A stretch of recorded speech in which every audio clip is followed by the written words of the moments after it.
اللہ تعالیٰ کو راضی کرنا۔ جو لوگ چھوڑ جائیں انہیں آپ بھی چھوڑ دیں، جو توڑ جائیں انہیں معاف کر دیں، جو الفاظ نہ سمجھ سکیں ان کے سامنے خاموشی اختیار کر لیں، جو جہاں ہے اسے وہیں رہنے دیں۔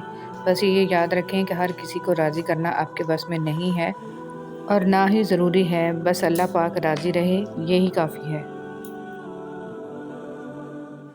حضرت علی رضی اللہ تعالیٰ عنہ نے فرمایا، جب اللہ کسی بندے کے ساتھ بھلائی کا ارادہ کرتا ہے تو اسے کم بولنے، کم کھانے اور کم سونے کی ترغیب دیتا ہے۔ کچھ لوگوں کو ہم عزت دینا چاہتے ہیں مگر وہ اپنے رویے سے ثابت کر دیتے ہیں کہ انہیں اس کی ضرورت نہیں ہے۔ ذکر کرنے والوں کی صحبت۔ حضرت عبداللہ بن مسعود رضی اللہ تعالیٰ عنہ فرماتے ہیں، کثرت سے اللہ تعالیٰ کا ذکر کیا کرو اور صرف اس شخص کی صحبت اختیار کرو جو اللہ کا ذکر کرنے میں تمہارا معاون و مددگار ہو۔ ایک سائل نے کسی دانا شخص سے پوچھا، کیا چیز زیادہ اہم ہوتی ہے، راستہ یا منزل؟ دانا شخص بولا، تمہارا ہمسفر۔ اللہ تعالیٰ فرماتا ہے، نہ تو تیرے رب نے تجھے چھوڑا ہے نہ وہ بیزار ہو گیا، اللہ ہی تمہارا پہلا سہارا تھا اور اللہ ہی تمہارا آخری سہارا ہے۔ تم کتنے ہی گناہ گار کیوں نہ ہو، کتنے ہی نافرمان کیوں نہ ہو، جب بھی تم اسے پکارو گے وہ تمہیں جواب دے گا۔ تم پلٹ کر آنے میں دیر کرتے ہو مگر وہ دیر نہیں کرتا، وہ بس تھام لیتا ہے اور رحم فرما دیتا ہے، اور وہ وقت دور نہیں ہے جب تمہیں تمہارا رب اتنا دے گا کہ تم راضی ہو جاؤ گے۔ کچھ لوگ اللہ کے ڈر کے لیے ہی پیدا کیے جاتے ہیں، اللہ ان کو چن لیتا ہے، کبھی رلا کر، کبھی آزما کر، کبھی تکلیف دے کر وہ اپنے خاص بندوں کو دوسروں سے الگ کر دیتا ہے۔ کچھ اس مقام تک چل کر خود آتے ہیں، کچھ کو کھینچ کر لایا جاتا ہے۔ بندے کی کیا مجال کہ اللہ کے حکم سے سرتابی کرے، اسے دکھ کی بھٹی سے گزار کر، کندن بنا کر اللہ اس کے دل کا مکین بن جاتا ہے، اور جس کو رب مل جائے اس کو پھر سب مل جاتا ہے۔ بے شک اللہ کی محبت ہی اصل محبت ہے۔ تم تھک مت جانا، اللہ تعالیٰ تمہاری برداشت کی طاقت کو نہیں آزماتا، وہ تمہارے ایمان کا امتحان لیتا ہے، اور امتحان انہی کا لیتا ہے جن کو اپنا دوست بنانا چاہتا ہے۔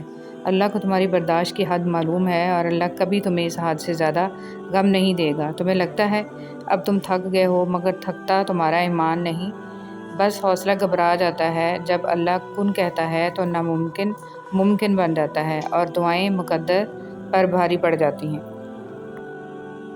زندگی میں ہمیشہ اکیلے چلنا سیکھو، گر جاؤ پھر خود اٹھو، پھر گر جاؤ پھر خود اٹھو، لیکن کبھی بھی دوسروں کا سہارا نہ لو۔ جس دن اکیلے چلنا سیکھ جاؤ زندگی کی ہر ہار تمہاری جیت ہوئی، اور تم سے مضبوط انسان اس دنیا میں کوئی نہیں۔ اپنے بچوں کو بھی سکھاؤ، بچے جب تک گریں گے نہیں انہیں تکلیف کیسے محسوس ہوگی اور وہ آپ کے بغیر اس ظالم دنیا کا مقابلہ کیسے کریں گے۔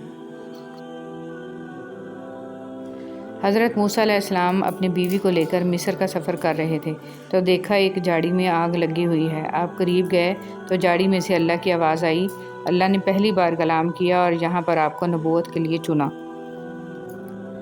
نبی کریم صلی اللہ علیہ وسلم نے ارشاد فرمایا، سب سے بڑی زیادتی یہ ہے کہ آدمی ناحق کسی مسلمان کی بے عزتی کرے۔ رسول صلی اللہ علیہ وسلم نے فرمایا، نظر کا لگ جانا حق ہے، اگر کوئی چیز تقدیر پر سبقت لے جانے والی ہوتی تو وہ نظر ہوتی۔ رسول صلی اللہ علیہ وسلم نے فرمایا، جو دوسرے کو نقصان پہنچائے اللہ اسے نقصان پہنچائے گا، اور جو دوسروں کو تکلیف دے اللہ تعالیٰ اسے تکلیف دے گا۔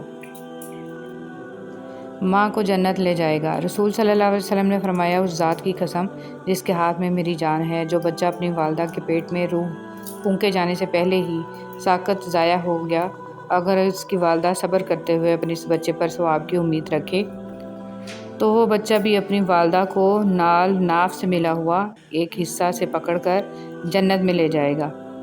مفہوم فرمان رسول صلی اللہ علیہ وسلم۔ رسول صلی اللہ علیہ وسلم نے فرمایا، جب کوئی آدمی کسی جسمانی مصیبت میں مبتلا ہو جاتا ہے تو اللہ تعالیٰ نیکیاں لکھنے والے فرشتے سے کہتے ہیں، میرا بندہ جب تک میری آزمائش کی قید میں ہے تم اس وقت تک اس کے شب و روز کے نیکیوں کے معمولات لکھتے رہو۔ کرپٹ حکمران۔ نبی کریم صلی اللہ علیہ وسلم نے فرمایا، جو بھی شخص مسلمانوں کا حاکم بنایا گیا اور اس نے ان کے معاملے میں خیانت کی اور اسی حالت میں مر گیا تو اللہ تعالیٰ اس پر جنت کو حرام کر دیتا ہے۔ حدیث مبارکہ۔ ابو قتادہ رضی اللہ تعالیٰ عنہ سے مروی ہے، کہتے ہیں کہ میں نے رسول صلی اللہ علیہ وسلم سے سنا، آپ صلی اللہ علیہ وسلم فرما رہے تھے، مجھ سے زیادہ حدیثیں بیان کرنے سے بچو۔ جو شخص میرے بارے میں بات کرے تو وہ صرف حق یا سچ کہے۔ جس شخص نے میرے بارے میں ایسی بات منسوب کی جو میں نے نہیں کی تو وہ اپنا ٹھکانہ آگ میں بنا لے۔